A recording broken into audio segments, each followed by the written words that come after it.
So to make a memory pillow, all you need is a pillow form and the clothing.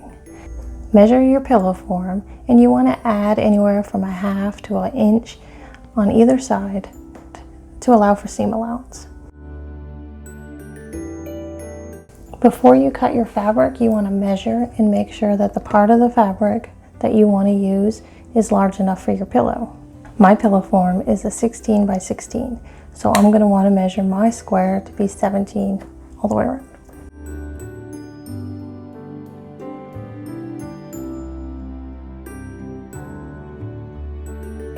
Once you have your measurement, you can use scissors or a rotary cutter. So this is what my pillow front will look like. Okay, now that I have my front, we have to add a little piece of fabric to this area. So I'm just going to use the inside, this section right here. I'm just going to cut it out and I will attach it.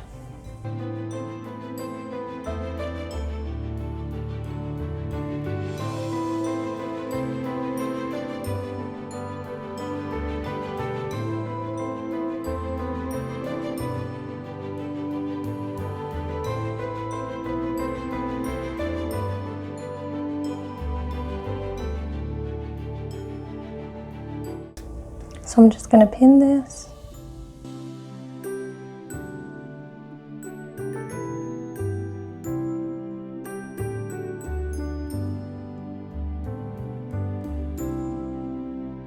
So I'm going to take this over to the sewing machine and I'm going to stitch around here, just around the collar to hold this in place. I'm also going to add an embroidery patch. I'm just going to set that on the shirt and I'm going to stitch around that as well. After I do that, I'll come back and show you how to cut the back panel and assemble the whole pillow. Now I need to cut the 2 pieces for the back, the envelope part of the pillow. I'm going to use the bottom edge of the 90 since it's already hemmed and it'll make a nice clean finish. Okay, so to calculate the panels, I know they're going to be 17 inches wide to match my front panel, but for the length I'm going to add 4 inches. That way when I divide it in half, there'll be just a little bit for the overlap for the envelope part.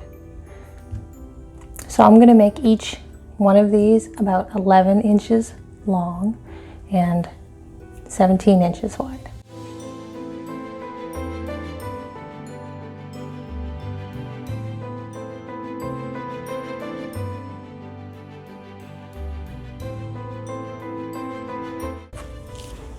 Okay, here are my 2 panel pieces. So to complete this pillowcase, all we have to do is put our front panel right side up, take one of our back panels, put it right side down on top, our second panel right side down. I'm going to stitch all the way around, close it up, and then we'll use our envelope opening to turn it right side out. I'm going to head over to my sewing machine and sew this, and then I'll show you the completed pillow. Okay, here's the finished pillow. It turned out really great and it's super soft. It still has the buttons, the trim. This is what the back looks like, and it's very easy to remove if you need to change the pillow or wash the pillowcase. Thanks for watching my video. If you enjoyed this video, please hit the like button. If you'd like to see more of my videos, hit the subscribe button.